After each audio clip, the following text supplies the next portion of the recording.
आज एक कहानी सुनते हैं। एक ऐसी कहानी जो शायद मेरी दादी ने मुझे बचपन में सुनाई थी। ये कहानी है एक ऐसी दुल्हन की जिसके चेहरे पर हर वक्त एक हंसी रहती थी, लेकिन उस हंसी के पीछे एक ऐसा गहरा राज, एक ऐसा दर्द छुपा था जिसे जब परिवार ने जाना तो उनके पैरों तले जमीन खिसक गए। चलिए शुरू करते हैं। हम सब तो यही मानते हैं, है ना, कि हंसना अच्छी बात है, सेहत के लिए फायदेमंद है। पर सोचिए, क्या कभी किसी के लिए हंसना ही एक प्रॉब्लम बन सकता है? यही सवाल हमें काव्या की कहानी के दिल तक ले जाता है, जिसकी हंसी ही उसकी सबसे बड़ी मुश्किल बन गई थी। तो कहानी हमें ले चलती है रामपुर नाम के गांव में। काव्या की शादी हो रही है, घर में जश्न का माहौल है, सब कुछ परफेक्ट है। लेकिन दुल्हन काव्या का जो बर्ताव था वो थोड़ा अजीब था। वो बस लगातार हंसी जा रही थी। जरा सोचकर देखिए, ढोल नगाड़े बज रहे हैं, लोग नाच गा रहे हैं और लाल जोड़े में सजी दुल्हन बस खिलखिला रही है। मेहमानों में कानाफूसी शुरू हो गई। लोग एक दूसरे से पूछने लगे, अरे ये कैसी दुल्हन है, इतनी भी क्या खुशी हो गई? माहौल में खुशी से ज्यादा एक अजीब सी उलझन घुलने लगी थी। और बस यहीं पर पहली बार माहौल में थोड़ी सी, कह सकते हैं, टेंशन आ गई। काव्या की सास ने उसके पास जाकर धीरे से कहा, बहू अब बस भी करो, थोड़ा तो गंभीर हो जाओ। उन्हें ये बिल्कुल समझ नहीं आ रहा था कि उनकी बहू आखिर ऐसा क्यों कर रही है। अब यहां से ना काव्या की ये हंसी, जो शुरू में सबको खुशी की निशानी लग रही थी, वो धीरे धीरे उसके नए घर में गलत फहमियों की एक बहुत बड़ी वजह बनने लगती है। हुआ ये कि जब काव्या का गृह प्रवेश हुआ, वो तब भी हंस रही थी।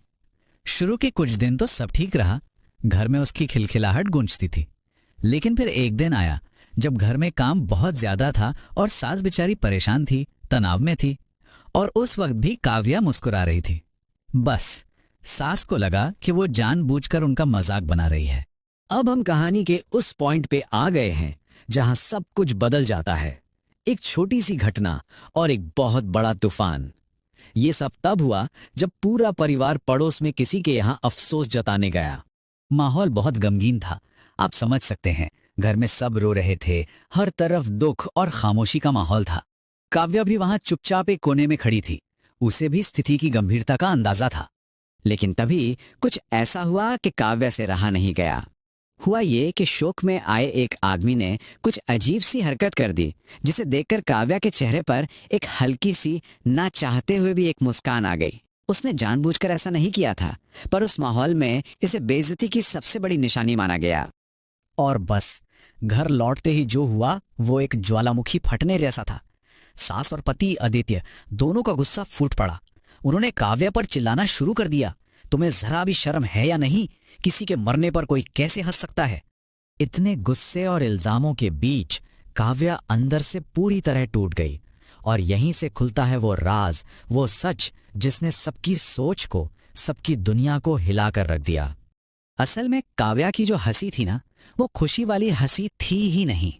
ये एक तरह की मनोवैज्ञानिक हालत का लक्षण था, जिसे स्यूडो बल्बार अफेक्ट कहते हैं। इसमें होता यह है कि इंसान का अपने हंसने या रोने पर कोई कंट्रोल नहीं रहता। काव्या के लिए यह दर्द से बचने का एक तरीका था, जो अब उसकी आदत नहीं बल्कि मजबूरी बन चुका था। तो ये सब शुरू कहाँ से हुआ? उसके बचपन से। उसने बचपन में अपने माँ बाप को हर रोज लड़ते झगड़ते देखा था। उस दर्द और तकलीफ से बचने के लिए एक छोटी सी बच्ची ने खुद से वादा कर लिया कि वो अब कभी नहीं रोएगी। और अपने आंसुओं को छिपाने के लिए उसने हंसी का एक मुखौटा पहन लिया। और धीरे धीरे वो मुखौटा उसके चेहरे का हिस्सा ही बन गया। रोते हुए सिसकियों के बीच काव्या ने वो कहा जो वो सालों से अपने अंदर दबाए हुए थे। उसने कहा, मैं जानबूझकर नहीं हंसती। ये हंसी तो मैंने अपने आंसू छिपाने के लिए सीखी थी। लेकिन अब मैं चाहकर भी इसे रोक नहीं पाती। ये सिर्फ शब्द नहीं थे, ये उसके सालों पुराने दर्द की चीख थी। काव्या के सच ने ना घर के माहौल को एक झटके में बदल दिया। जो गुस्सा था वो पछतावे और हमदर्दी में बदल रहा था। एक पल के लिए तो कमरे में गहरा सन्नाटा छा गया। जो लोग अभी उस पर चीख रहे थे, अब उनकी नजरें झुकी हुई थीं। सब हैरान थे। उन्होंने पहली बार उसकी हंसी के पीछे छिपे दर्द को देखा था। सास की आंखों में गुस्सा नहीं था, बल्कि आंसू थे। और फिर उसकी सास ने आगे बढ़कर उसे अपने गले से लगा लिया और बोली, मेरी बच्ची, तूने इतना दर्द सहा और हमें कभी बताया तक नहीं। ये शब्द काव्या के लिए किसी दवा से कम नहीं थे। सालों बाद किसी ने उसके दर्द को समझा था। उस दिन के बाद से घर वालों के सहारे काव्या में एक बड़ा बदलाव आया। अब उसकी हंसी मजबूरी नहीं थी, वो खुशी के पलों में दिल खोलकर हंसती थी। और जब मन दुखी होता तो वो शांत रहना सीख गई थी। धीरे धीरे उसने अपनी भावनाओं पर काबू पाना सीख लिया था।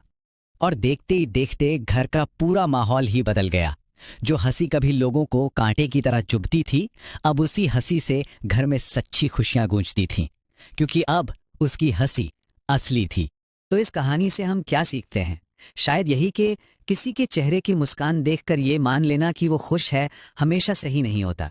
खुश रहना बेशक अच्छी बात है, पर उससे भी ज़्यादा ज़रूरी है दूसरों के अनकहे दर्द को, उनकी छिपी हुई कहानियों को समझने की कोशिश करना। क्या पता हमारे आसपास भी कोई ऐसी